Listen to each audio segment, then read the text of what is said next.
Hi, I am Dr. Veena Jaguste and I am going to share my long battle with periodontitis with you today. Periodontitis or gum disease affects millions of Indians, and according to one study, it actually affects more than 50 to 90% of the adults. How do we get it? Our mouth is home for millions of bacteria who feast on the food particles trapped between our teeth, and they slowly form a cement-like substance called as tartar. This tartar gets trapped between the teeth and also invades our gum line. Over a period of time, it irritates the gums and causing inflammation and further infection. Initially, when only the gum is affected, then this is called as gingivitis, a milder form of the disease. Over again period of several months to years, the infection reaches the jaw bones that support our gums and teeth. The slow destruction of bone happens, and that weakens the support of gums as well as teeth. At this stage, we have periodontitis, a more severe form of the disease. Bones and gums erode and they start receding. In the extreme cases, pus pocket gets formed below the teeth and it is known as pyorrhea. What are the symptoms of periodontitis? There is bleeding from gums, especially while brushing, painful swelling of the gums, tooth become sensitive, there is bad breath due to the toxins that are released by the bacteria. As bones and gums recede, our teeth appear longer, gaps appear between them, they run towards or away from each other, become loose and eventually fall off. There are several reasons for periodontitis. In my case, malaligned teeth that were prone to tartar formation and diabetes which I developed in my 50s contributed to chronic periodontitis. I fought long and hard, literally tooth by tooth, to save my teeth for several years. It included meticulous oral care at home, visit to the dentist for twice yearly cleaning, including deep cleaning as required. I was warned about ongoing recession of the bones and advised gum surgery. However, at that point of time, I was skeptical and too scared, and therefore I declined. At this stage, I must thank Dr. Baum, a senior and highly skilled dentist who helped me retain my teeth for several years. Despite this care, over the period of many years, 6 teeth had to be extracted and more started becoming loose. The most severe symptom I had was sudden, very severe swelling in one or other part of the gums, which was excruciatingly painful. Now this is what Dr. Jayashree, my family dentist, has to say about my periodontitis. Hi, this is Dr. Jayashree Venugopal. When Dr. Veena came to me in 2014, she had advanced periodontitis with very poor prognosis of retaining her teeth. Extraction of mobile teeth was suggested to her, but she was not ready at that time. So what we did instead was plan to maintain status quo by regular teeth cleaning and home measures to ensure that there are excellent oral hygiene, which includes brushing correctly, mouth rinses and gum massages. Over the next few years, we did extract few very mobile teeth and gave her partial dentures, as we were very clear that implants will be planned at a later stage. Then the pandemic struck with no access to me for over 2 years, and that is when she made up her mind to go for the implant surgery. By early 2022, we were ready to go for full mouth extraction and implants. Routine blood tests, OPG and CBCT were performed.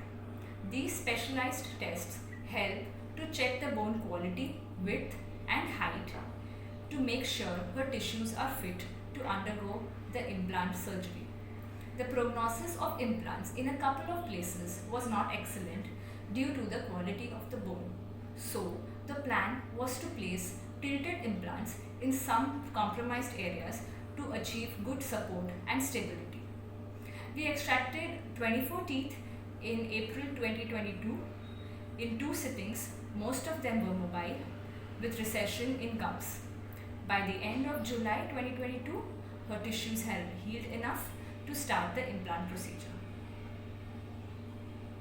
The details about periodontitis, my own symptoms, treatments that I tried, experience pre, during and post tooth extraction is captured in part 1 of the module on my website medicinesandwe.com. Before going further, a disclaimer. Mine was the case of multiple full mouth implants. However, single or 2 implants are also done commonly when a tooth is lost due to injury, caries or localized periodontitis. So, the cause and extent of damage will decide the course of treatment, and not everybody may go through such a prolonged privation as I did. Now coming to implants and implant surgery. The dental implants are titanium screws drilled in our gums and bones underneath like screws fitted in the wall. Only here we are talking about a living tissue. Titanium is the most biocompatible metal, so the chances that the body will reject it are nil. Success rate of implants is fairly high, over 95%. Now once the bone heals and grows around the implants, they form a strong support base and act as the roots for our teeth. Therefore, they are considered as the most effective form of tooth replacement, as the final prosthetic teeth have all the parts and directly get support from our jaw bones. Unlike the rosy and easy picture painted in the advertisements, the implant surgery is a major surgery. It requires skill, accuracy and patience. Many important structures lie close to the operating site. For example, roof of our mouth lies in close proximity with the floor of our nose and paranasal maxillary sinuses. Gum tissue is richly supplied by the blood vessels and nerves. Therefore, surgeon has to be very careful while operating. Multiple implant insertion is perhaps the longest surgery done under local anesthesia. On an average, it takes over an hour for one implant insertion. Therefore, mine took 6 hours for 4 upper implants and 5 hours the next day for the lower 6 implants.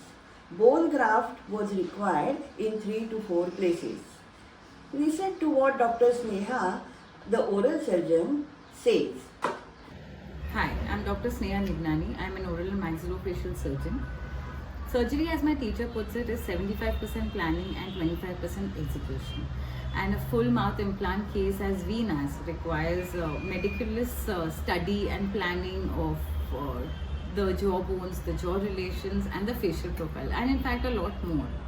Venus blood profile, radiographs and scans were done.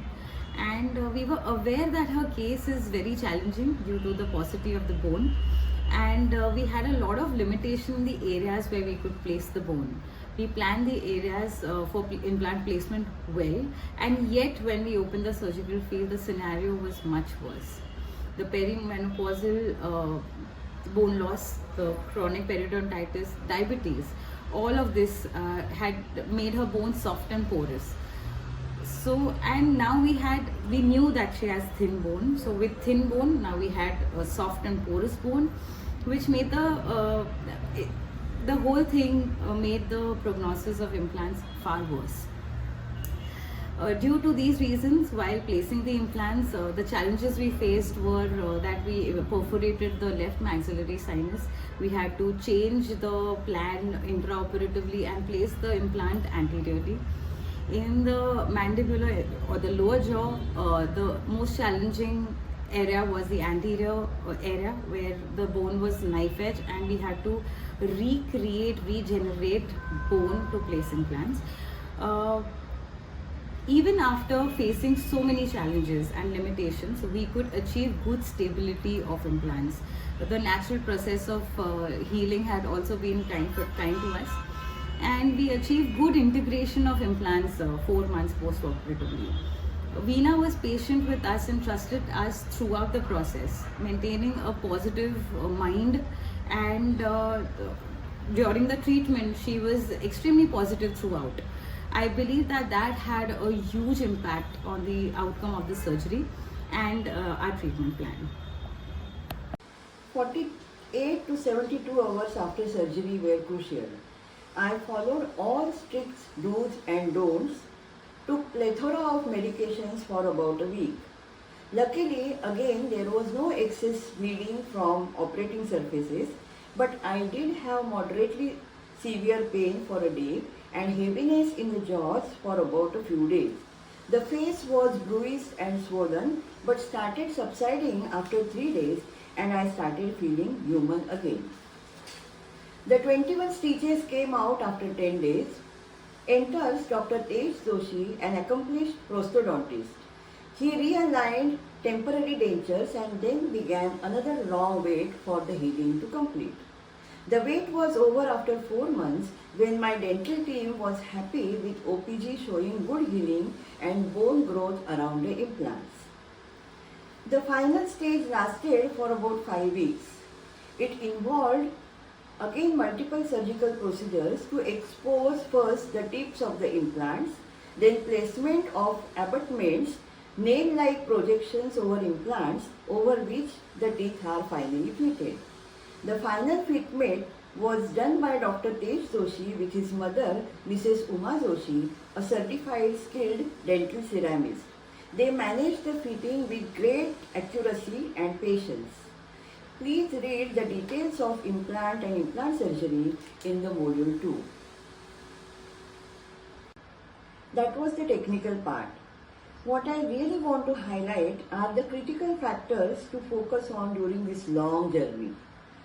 Care of oral cavity of mouth, care of nutrition and digestion, care of your morale, and importance of support. I have elaborated these in the module 3. Care of oral cavity is the key to prevent complications, infection, and promote healthy healing. Now, with the mouth suddenly devoid of teeth, nutrition and digestive issues were the ones I struggled most, and frankly, I had really not anticipated the magnitude of the problem. Limitations on what and how I could eat led to less wholesome food and suboptimum chewing even with dentures. This caused significant indigestion and loose motions that lasted throughout 8 months. I lost more than 8 kgs in first few months, which was scary. These, along with multiple dental surgical procedures, really tested my resolve, and at times I wondered if I had made the right decision. How did I manage? First of all, I stuck to my routine of managing the house, going to office Monday to Friday to work on my assignments and on my website, daily exercise routine, and even kept my monthly parlor appointments. I tracked my journey as a project using Excel sheet, noting milestones, difficulties, and solutions. On the diet front, I kept trying different easy to digest and nutritious recipes, YouTube cooking videos, help from my school friends, and my family was valuable. However, again a disclaimer, not everyone has so many difficulties with food. For example, many people manage to eat reasonably well with the dentures. Many get used to food which is ground in paste form in the mixer grinder and can manage their nutrition better. The next is managing your expenses. Dental treatment is expensive and out of pocket. Hence, it is important to understand upfront the kind of expenses involved, negotiate well, plan for the milestone payments, and track. Coming to the pillars of support. First of all, choosing the right dental team is the battle half won. My team, Drs. Jayashree Venugopal, my family dentist, Dr. Sneha Nibnani, oral surgeon, and Tej Joshi, prosthodontist, is bright, skilled, and dedicated. Their confidence and positivity gave me a lot of courage. One cannot make this journey without solid support on many other fronts, foremost being your family. My husband Sridhar and son Ninad stood behind me like rocks, kept constant encouragement, made sure I had adequate nutrition, and deprioritized their own needs over mine. My sister Kavita and her family were supportive throughout. Talking to someone knowledgeable who has undergone the same process is very useful. I was fortunate to have guidance of my erstwhile boss and mentor, Dr. Arun Nanudekar, former medical director of Pfizer India. He had undergone multiple implant surgery few years back and walked me through the process in his meticulous and patient manner. It helped me to anticipate what lay ahead from a patient's perspective and prepare better. I am thankful for the support of my driver, Mr. Shivpal Yadav, home helps Mukta and Data Shinde, who made life easy during this long stretch. I have spent all my adult life as a physician researcher, but this 1 year gave me insight into what it is like being a patient for a long stretch. It made me very aware of two perspectives, a disease perspective or process which goes on at organism level in our body, and illness which is manifested of this disease as symptoms. The physician focuses on the disease and its treatment, while the patient's focus is naturally on alleviation of illness. So, now I understand better how a physician and patient perspective differs. For example, it is quite common for the dentist to examine your mouth and declare that, okay, we need to wait for 4 more weeks for the healing to complete. But to hear it at the end of 7 long months can be quite depressing for the patient. Another important point is to understand your own responsibilities as a patient. There is a lot patient must do to ensure healing. If the patient does not do her part, she is setting herself for failure. I have seen the attitude in many patients that once they go to a doctor and the doctor starts the treatment, they feel it is the responsibility of the doctor to make the treatment successful. Nothing can be further from the truth. Secondly, while lot of information is available linking oral and dental health to diseases such as heart disease, osteoporosis, diabetes, the dental care is always sought as stand-alone. The integrated approach between different specialties, I think, will help the patient. This is also highlighted by World Health Organization in their recently released report on global oral health. With about 3.5 billion people world over living with untreated oral diseases, most from the middle and low income countries, it is not surprising that they call it a silent crisis. I read a recent opinion published in the Journal of American Medical Association or JAMA that physicians are in fact among the most resilient patients. Not only are the diseases and their treatments more comprehensible, but they also can share their understanding and experience better with the patients who otherwise may struggle with the choice of treatment. I realize that I am one such physician and thought of sharing my experience with you. So, here I am saying goodbye to 2022, a very painful and traumatic year, and welcoming 2023 with great hope and optimism. Please read all the 3 modules on my free website medicinesandwe.com, patient sections, page 6 and 7, and I am sure it will help you to take better care of your pearlies. Thank you.